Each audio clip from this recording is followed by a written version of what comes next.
They make your heart race, they make your heart break, then they do it all over again. At Hallway Feeds, we're devoted to improving nutrition for these beautiful, exhilarating creatures. Watching them at their peak is an experience like no other, which is why we say, when you feed Hallway, the race is in the bag.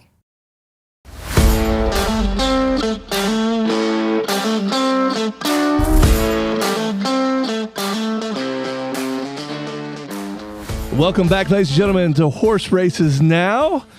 Well, you're in for another treat. Kenny is just lining up these guests one after another. Today we have Grade 1 winning trainer, Grade 1 stakes winning trainer, Brendan Walsh. What's up, Brendan? How are you, my man? Hi, guys. How are we doing? Doing great. Thank you so much for being here. Kenny talks so highly of you, Brendan, so we've got some awesome questions here for you, and thank you for your time. No problem at all. My pleasure. So, Brendan, if you don't mind, take me to the beginning. As a young lad, how did you get into the horse industry? I've always loved horses. I was born on a farm in Ireland, in Cork, in Ireland, and I've always loved horses. For some reason, we weren't we didn't directly have anything to do with horses. Obviously, we had some animals and that on the farm. I've always loved animals, but for some reason I had a fixation with horses. I'd hear horses coming down the street outside, and I'd have to run out and stop whoever was on them and drive them crazy, and pet on the horses. And I was just with racing. I was just obsessed with it, and my dad he bought me a pony when I was 8 years old. He won money in a draw, not a lot of money, but he won money in a draw, and bless him, he bought me my first pony with the money, and I learned how to ride on him and learned how to care for horses on him. And then I went to the apprentice school in Ireland when I was 15, Okay. and I went there for like 6 or 7 months. Didn't work out too well. Ended up going back to school. And when I left school, I couldn't get away from it. I went doing some stud work, which didn't last too long. Not that it didn't last too long, but I did the Irish National Stud course, and but the draw of horse racing always had me, and I wanted to get back into racing again. So I went back into it through Sheikh Mohammed's Mhm. farm, Kildangan Stud in Ireland, and I found myself in Dubai, and just kind of went from there. Just went up the ladder from there, and it's gone from place to place. It's taken me all over the world, and it's been a great profession. Now, Brendan, Cork, that is in Southern Ireland, is that correct? It is, yeah. It's down the south of Ireland. Cork's divided into counties, so it's down in the very south. It's a big county. It's actually the biggest county in Ireland. Um, but typical of Ireland, everybody in Ireland has an involvement or knows something about horses or Right. horse racing. It's funny. Um, and even to this day, I go home now, everybody, they've got an idea of what you're doing and what's going on, and people follow me and stuff like that. So it's quite it's not like here so much. Kentucky maybe, but anywhere else in North America, a lot of people don't know much about horse racing. But in Ireland, of course, Ireland's a lot smaller country too, but Sure. there's a massive interest in horse racing in Ireland. Now, is the weather the same kind of in Southern Ireland as it is in Northern Ireland? Is that, being that it's kind of a small land mass, is it pretty much the same all over? Yeah, a lot of rain. Yeah, a Lot of lot of rain, rain. lot of Yeah. damp. Yeah, Yeah, very I have I have a golf background, Brendan. So I've right. Yeah, been over there and played a few of the golf courses. You obviously can't beat the golf courses in Ireland and Scotland. So great yeah, stuff. yeah. Now, do you It's play golf great. at all? I do when I get time. I used to play quite a bit when I was in Dubai years ago, and I was just galloping horses and that. I wasn't as I didn't, you know, n- this. training just takes up so much time. It It's does. very difficult to get, get a, golf is a game where you've got to have 5, 6 hours to That's play right. 18 That's holes. right. By the time you play the 19th and everything as well. But yeah, so I don't I go sometimes maybe in Florida in the winter I get to play a little more, and I Gotcha. do like playing, and I always have it in my head that, when things calm down and when I get older, I'll try to get back into it again. It is a great game, but don't play near as much as I'd like to. Yeah. To your point, it takes a lot of time to go out there and do. So understand that. All right, Brandon. Hmm. One of your first, really kind of main success stories was a $10,000 claimer. I believe I've got this right. It's Cary Street, I think is the name of it. Yeah. Do I have that one right? Is that kind of the first Ca horse that really got you into the game? Cary Oh, Street, Cary we Street. call There you it. go. Cary Yeah, Street. Cary. Yeah, I Okay. think it's a street in Boston. I think Okay, cool. All so. right. Yeah, Tell us about that horse and kind of obviously that was your first kind of real foot in the game, I would assume. yeah. It was funny because the other day we were in. I was lucky enough on Saturday to win the Cotillion Stakes at Parks, and he actually won my first graded stake ever. Was at Parks that Ah, I won with Cary Street. Yeah, but I claimed him. I claimed him. When I started, I'd say maybe my second year training, I okay. claimed him out of a friend of mine said to me we should claim him, and we claimed him between us for 10 grand. He said he'll win a race. I was, you know, trying to win some races at the time. Things weren't going great. But I claimed him and he got beaten a country mile. And I remember holding him. It's funny how things work because the the guy that was grooming him or that was with me that day was a, a guy that's worked for me, and his family have worked for me for years. They're grooms, the Martinez.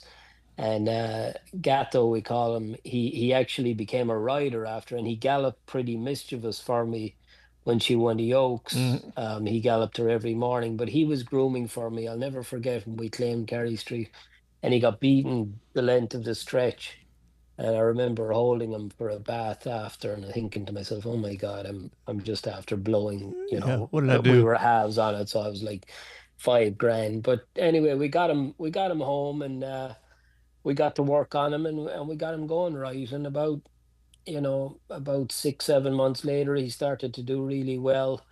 Um, we won a race with him coming out of Florida, brought him up to Kentucky, ran a couple of nice allowance races, and he started to show some real talent. And I thought this horse would be a great horse going long, long. Hmm. And so we stretched him out gradually. He won an allowance race, I think, on a mile and eight. I brought him to Parks for the Greenwood Cup, quietly confident myself that he might get something done, and didn't he win it? And we ran him at Belmont in a graded stake after, I think it was sloppy, and he ran second. And we brought him to the Breeders' Cup, what was the Breeders' Cup Marathon back then, and he won the Breeders' Cup Marathon. So that was a big boost. And it's like I say about anybody getting into training, it's very difficult, and there's a lot of people who didn't get the breaks, and I guess no horse will probably do for me what he did for me at the time. He put me on the map, and things just went from there. Of course, some other horses came along afterwards, at the right time, as Sure. they need to. The timing's got to be right, but he was definitely the first star we had. Yeah, I remember him fondly. So when you claim a horse like Cary Street, and obviously you're claiming a horse that maybe hadn't had that kind of success. What is it that you think you've been able to do differently? Because this isn't your only success story in that world. What have you been able to do differently that have created these graded stakes winners by doing that? I think back then, I galloped myself at the time, and I had a girl, Jessica Ritson, who was an English girl that came over to work for me, and Jess was a very good rider too, and we used to get on these horses ourselves, and just did a lot, paid a lot of personal attention, and worked hard on them ourselves, and so it was first-hand info. It's not like now where I've got, so many more riders, and I don't gallop horses anymore myself. I've gotten too old, Mm. but yeah, I think that was a lot of it. Just that, we were there and working, with the horse the whole time. And because he wasn't right when we got him first, he had some problems behind, and we changed up his equipment, and we got him to use himself properly and stuff like that. And once we got him right, he really came right. And I think that was a lot of it with the horses I might have had earlier in my career was the fact that I rode them, or I was working with them the whole time directly ourselves, and I think that was a big plus. All right, Brendan, what would you claim to be your biggest victory to date? What are you most proud of? I guess the Oaks, Okay. with And that Pretty was pretty much Mischievous. okay. That's what I thought. Yep. Yeah, yeah. That was I think that was it. 2023. Is that right? Yeah, Okay. yeah. Two years ago. Yeah, Okay. yeah. She won the Oaks. I think that was probably the biggest one, as in the one that everybody hears about. I mean, we've had we've been lucky. We've had a lot of nice winners and big winners, but it was probably the most high profile, and the race, it was a little different to winning any other race. I don't know how to describe it, but I can't imagine what it's like to win a derby, because it was like it put you on another planet for however many Right. hours afterwards. It's like something new. It's difficult to explain. I watched it way at the back at Churchill. I like to go off on my own when Hmm. when these big races are going on, and nobody. Actually, Gary Stevens came over to me Okay. before the race, and he said, "Can I watch the race with you?" And of course, Gary kept going to me, you're galloping, you're going to win." And I'm like, "Stay calm. I'm watching this filly coming, a filly of Todd Pletcher's was coming to get us at the end." And watching it live, I was like, "Oh God, please don't be." But pretty one. She was never really going to get beat. But so I walked back in towards all the people, and I remember, like, it was like you were put up on a cloud afterwards. Like, as soon as you saw everybody, it was just like you just go. It's like going to a different place. It was crazy. I never witnessed anything like it in my life. And of Is course, it's unreal. I mean, I can't imagine how Kenny felt when he won the Oaks and the Derby, yeah, like, the in back to back. 2 days. I mean, I know. that's just unreal. Yeah. Or to win a Breeders' Cup. Right. I'm sure they're the ones that, like, we've won lots of big races and we've got great thrills out of it. Don't get me wrong, but the Oaks was just a little different. Now, is the Kentucky Derby the mountaintop? Is that the one that if you could pick to win just one, is that it?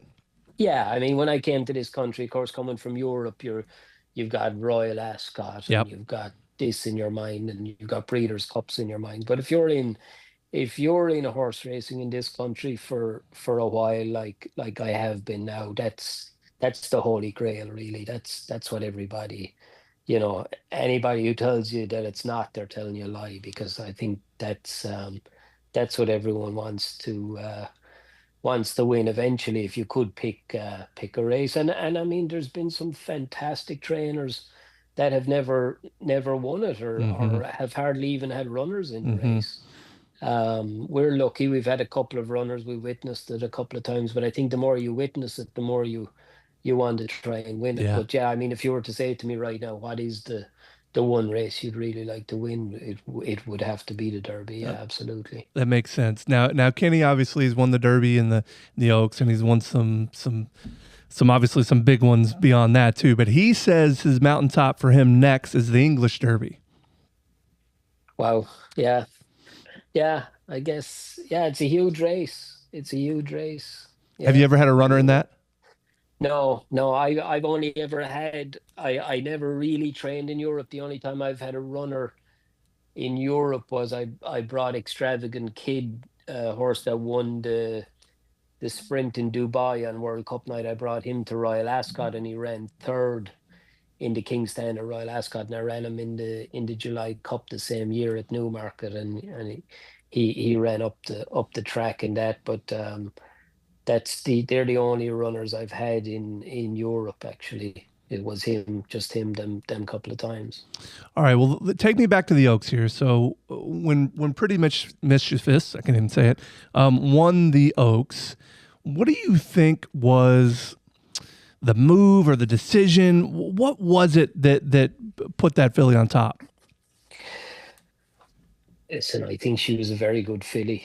I mean, at the end of the day, you can be the best coach and the best trainer in the world, but if you don't have the players, you're not going to make it. But she was just a very good filly. We didn't have the smoothest trip with her to winning the Oaks. She got beat a couple of times along the way, but when Oaks time came around, I felt we had her perfect, and Uh-huh. I thought we had done a very good job with her on the day. She got beat her final prep before the race. She finished third, and there was a bit of head scratching and that going on. But we kind of had concentrated on having her really ready for Oaks Day. And, fillies that had beat her in the race previously, we beat all of them. And she went on and she won the Acorn after, and she won the test, albeit by default. Um, Afterwards, she went through a really good spell, and I felt we had her at her prime for that spell. But definitely on Oaks Day, it's like anything. You're confident in your mind that you've got a very, very good chance, but you're not going to shout it from the rooftops because it's the Oaks and you're Yeah. taking on 12 or 13 other top class fillies who might be just as good as you. But I did, you know it was very gratifying because I felt we had our spot on the day. And that's what you feel the training is about, that you have them right, and 200% right on the days that really matter. All right, Brendan. So I'm gonna spin off that a little bit here. A lot of our listeners like to bet on the horses, right? Give them a tip or a little bit of insight. What is it that somebody can look at the day of the races, or maybe they can look in the conditions or whatever it may be? What's a tip that somebody can maybe gain an edge on other bettors if they're looking at the right things? I don't think you can beat form. I think horses generally going into especially big races, I think horses have to have form to suit that race. Okay. I think horses have to seem like they're in good form going into the race. And you know, you very rarely see a horse gets beaten 20 lengths, come back and win a grade one a Got it. month later, you know. But I think if you've got, especially with young horses, and it's difficult with 2-year-olds and 3-year-olds because they come back, they beat each other all the time. Some improve, some Right. don't. Some are mature early, some are not.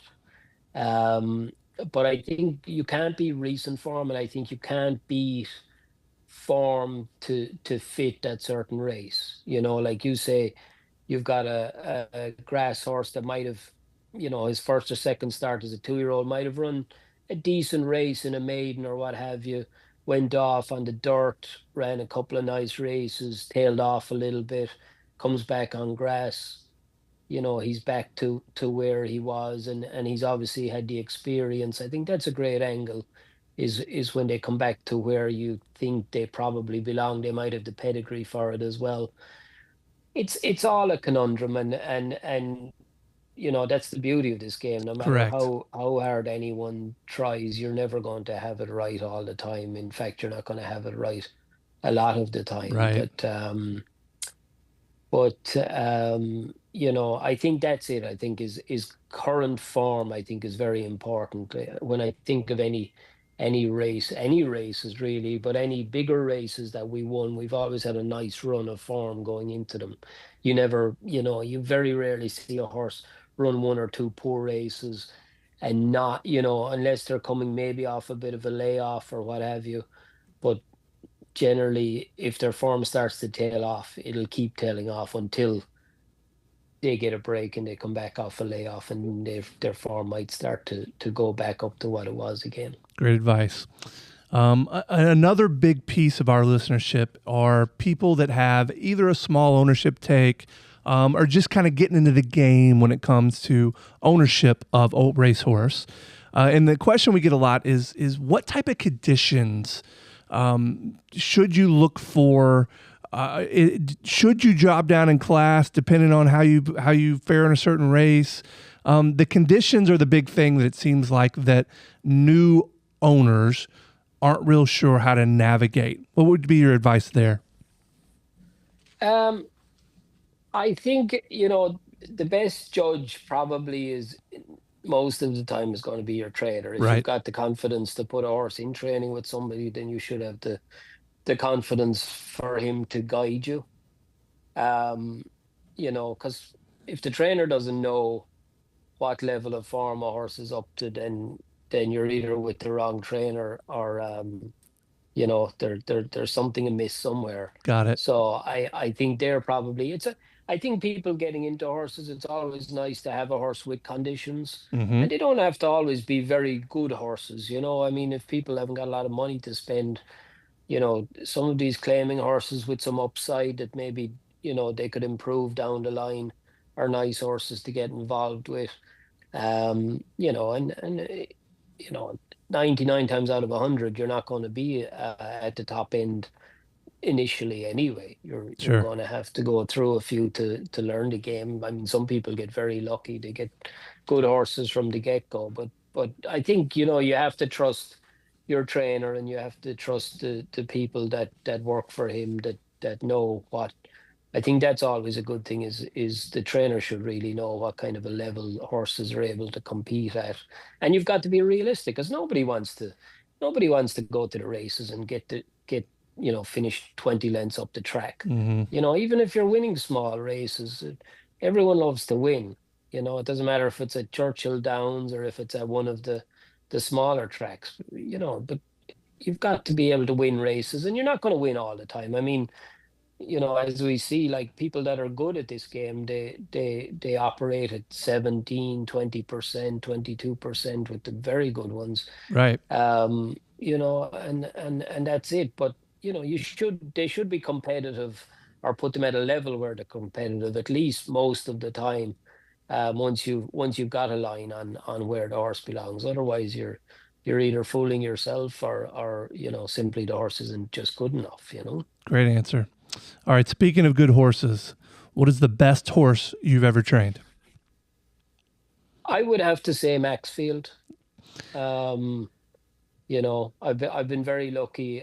Pretty Mischievous was very good. She won 3 grade 1s. I have a very good filly at the moment that won the Cotillion. She could prove to be the best of them yet. Um, but I have to say, for sheer talent, um, it would have to have been Maxfield. And I feel that, he got injured a couple of times in his career. He still turned out to be a very good horse. He won a Mm-hmm. grade 1 in his second start, and he won a grade 1 in his last start. But I do feel if his career had not been interrupted by injury, he could have been an absolute superstar. Let's see. Maxfield won the Breeders' Futurity in 2019, and then the Clark in 2021, and with a little bit over $2 million in earnings. So I'd say that horse did pretty well. Yeah, no, he was a machine. I mean, from the get-go, he was a serious horse. He won his maiden. 3 weeks later, he won a grade 1 by open lengths. He got injured just before the Breeders' Cup Juvenile, and we missed some time with him. And then we went into his 3-year-old year, which was when we had COVID and we had the delayed Derby. He came back from the injury. He won the Mat Win at Churchill, um, and then he re-injured himself again, and we had to do surgery on him, and he came back from that. and he won the Clark at the end. I mean, I think the horse ran 9 times and was only beaten like 3 times, and I don't think he was ever worse than third. Um, but he was a serious, serious horse, and he started to do really well as a stallion. He's got his first 2-year-olds this year, and they seem like, they'll get better as they get older and stretch out a bit. But from what he's had so far, they look like they can really run. So it's really nice and really Awesome. cool to have trained him. But he'll always, it'll take a very, very good one to dethrone him Makes sense. from the top of the list. Yeah. All right, Brendan, favorite track? Um, I got to say I have an affinity for Churchill Okay. because you know i- Is that where home it's base is my for you? it's home base. Yeah, I Okay. live in Louisville, and it's I think Derby week is like I think Keeneland in April and Derby week are is my favorite time of the year. I think it's just the buzz is unreal, and I've been all over the world, all over Europe, Japan, Hong Kong. Um, I've been everywhere, and there is not an atmosphere like there is on Derby Day or Derby Mm-hmm. weekend than there is at Churchill. I just love it, and it's so nice to be part of it. So I guess I do. I like Churchill. I like Keeneland too. Keeneland's a great. Yeah. I've been lucky at Keeneland, and it's been a great buzz for me. The California tracks. I mean, it's a shame, that things aren't going better in California because I mean, Del Mar and Santa Anita are two of the finest tracks in the country, and Mm-hmm. and anybody ever comes from Europe, they always think they're really really nice. So Saratoga, of course, is great Mm-hmm. too. They've all got their own character. It's hard to pick one, but I guess you know Churchill I do have an affinity Fair for enough. sure. All right. So you mentioned Derby week. Is there anything that happens Derby week? And maybe this is outside the race. So, and I don't know how much you get to take in kind of the festivities around Derby week, but is there anything Derby week that you just love and that you will always make sure you're a part of? I just love the buzz around the track, and the there's just a great buzz. We always try to have a few gatherings at home and that, and lots of people around, and it's just a great atmosphere, and you know like it's been a very very lucky weekend for me as well. The last few years we've managed to win some nice races that weekend. So I think it's just the general buzz. But Breeders' Cup week is a great week too. There's a Sure. great buzz too, and I get to meet a lot of people from Europe that I know. It's a small world, this world, and Mm-hmm. and that we're in, and it gets smaller. And I know a lot of people that come over from Ireland and England. It's always nice to meet up with them and catch up with them. So that's a great week too. The last few years, my some of my family have gotten a bit of a habit of coming over as well. So it's always good fun to get them over for Breeders' Cup. They love it. Now they've been bringing some friends as well, and they just think it's the greatest Awesome. time of their lives. So you've trained a lot for Godolphin. And obviously, that is a kind of a global operation. Um, Talk to me about that relationship, and is that a partnership that you value? Is that a tough partnership? Talk to me a little bit about that one.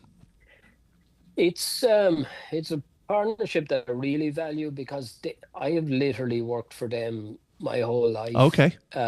in one way or another. Like when I started, I mentioned earlier, when I was getting going, like this is back when I was 19, 20.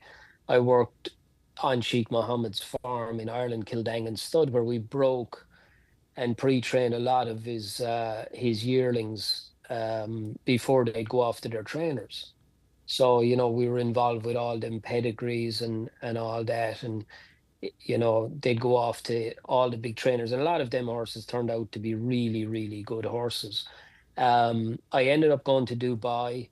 I worked for them in Dubai. I used to do the winters in Dubai and the summers in Newmarket in England or here in the States for them Mm-hmm. as well. And I got to work with some of the best horses that there's ever been. Like, we had Dubai Millennium when I was there. We had Fantastic Light, Mm-hmm. Delami, Mm-hmm. Street Cry. These are Mm-hmm. horses that you'd recognize over here because they won big races here. Sure. So and I went to Dubai when there wasn't a whole lot in Dubai and nobody knew where Dubai was. So they've been in my life literally from the start. And you know, I went when I left them and decided I wanted to really concentrate on training. I went back to Newmarket for 3, 4 years. I came back to the States. I started training. I was assistant here for 4 years to Eddie Keneally, and then I went out on my own. And I was lucky enough, early enough in my career that I trained a horse that we brought to Dubai for the Derby, and he won the Derby in Dubai. And when I came back after winning the Derby with him, I was approached by them to train for them. Awesome. They were making some changes at the time. Kieran McLaughlin had retired, and a few other things were going on, and they were bringing a few new trainers on board, and I was lucky enough they approached me and to take some horses, and obviously I took them, but they're an absolute privilege to train for. We get stock every year from them that is of the highest quality. I Sure. think every year since we've trained for them, I think we've had a grade one winner pretty much every year. Sometimes two or three. So yeah, they've been great, and they're really fabulous people to train for. We've had great relationship with them. Dan Pride and Michael Banahan, Jimmy Bell before Michael. Just very good people to work with. They understand the game. There's never any trouble because we're 99 times out of 100, we're on the same page. They relate to me what the goal is with their horses and what they're looking at, and we try to do the best job possible for them. But they supply you with great stock, and Right. and a lot of the time their stock, it doesn't work out either. But chances are when you're getting 15 or 20 of them every year, three or four of them are going to be pretty nice. So it's an absolute privilege to have horses for them. Now, when you talk about their stock, do you have any say in that, Brendan? Do you go to the sales and do you get to do any of that, or is that something you don't get into? Not really. They kind of pick who they're going to send horses to. Obviously, if you do well with a family, I had Pretty Mischievous. I've had her two younger sisters Mm-hmm. since. I've had siblings of Maxfield. Mm-hmm. So, I think like that they try to different trainers that have done well with certain families, they try to keep them with you. I think as much as they can, but I think they spread them around pretty well and pretty evenly, and we all get our shares of good ones, and it seems like we all get our share of moderate ones too. But Sure. but That's the no, game. I can't complain. They do a pretty good job with what they send to us. Awesome. Talk to me about riders. Is there any rider that you have a certain chemistry with that you like to work with more than another? Um, Off the top of my head, I mean the obvious one for me and that everyone would see would be Tyler Mm-hmm. Gaffley. Mm-hmm. I use Tyler a lot. He's probably ridden for me a lot more than anybody else has. We've been very lucky together. He's an excellent rider. He gives a great opinion. He works hard. He comes in and he works a lot of horses for me in the morning. And we've got good access to Tyler. We've been lucky the last few years. We've got decent access as well to Irad Ortiz is Mm-hmm. here now. His brother Jose, of Mm-hmm. course, rode Maxfield. Luis Saez. We've had good access to some of the pretty good ones, and all them top riders are all top class. But I guess the one that's probably closest to us is probably Tyler. And that makes sense. Now, when Tyler gets on a mount for you, do you have to give much instruction, or do you just kind of let him do his thing? No, it's funny. He pretty much tells me what I'm thinking 99 times out of 100. He's great. He studies it really well, and he's got a good opinion of what's going to happen. And I don't I would like to think I'm not difficult to ride for. I don't give them much instructions. I mean, they're top riders. That's, they've ridden, they do this all the time, every day, a lot more than I've ever done. But you know, Tyler does, he'll come out and I'll say, well, what do you think here? And he'll say, I'll have looked at the race, and he'll say pretty much what I'm thinking. And if there's something in particular about a horse that they don't know, then most of the time we're learning about these horses anyway, especially in their first 3, 4, 5 runs. We're learning, and Mm-hmm. so we try some different things. If something didn't work last time, we might try something the next time. But we're always learning, and taking stuff on board and trying to apply it the next time. Um, but no, Tyler's great, and he's great to ride a race. He, especially, on grass, he always seems to put himself in a position, in the right place at the right time, in a position where he can win from. And I think that's very important, especially in this country, because it's so tactical, especially on grass. They have to be thinking all the time, and that's one of his many strengths. All right. So, Brendan, you just got career win number 800. Obviously, a pretty immaculate career there. What's next? What do you see on the horizon? I see, I mean, we won a grade one on Saturday, which is, that's kind of what everybody wants to do, is Sure. win grade ones, and they are hard to win. I Oh, yeah. don't care what anybody says. They are there's not many of them every year, and they're very, very difficult to win. They're the goal is, I'm lucky to have horses that are able to compete at that level. We've been lucky this year too with Gosger. He was second in the Preakness, second in the Haskell. Very unlucky second both times. I mean, by like heartbreaking defeat in the Preakness. So there your goal is to be involved in the Triple Crown races, to be involved in the Breeders' Cup, in the Derby, etc. That's what we all love. And yeah, I mean, I like right now we're up there, and we won a lot of races and that. But the biggest enjoyment for me is bringing up young horses, and winning nice races with them, and being involved in nice races, is what I like pretty much more than anything. That kind of, they make you get up in the morning, them good horses. Now, it's not easy to get there, though, right, Brendan? I mean, I've talked to Kenny about this at length. I mean, you're at a point in your career where you're getting good horses, but there was probably a long time before that. It took a long time before you actually got the type of quality that you really wanted to train, right? Absolutely. And even still, you'd like to have more access to better horses, or more better Mm-hmm. horses, if you know what I mean.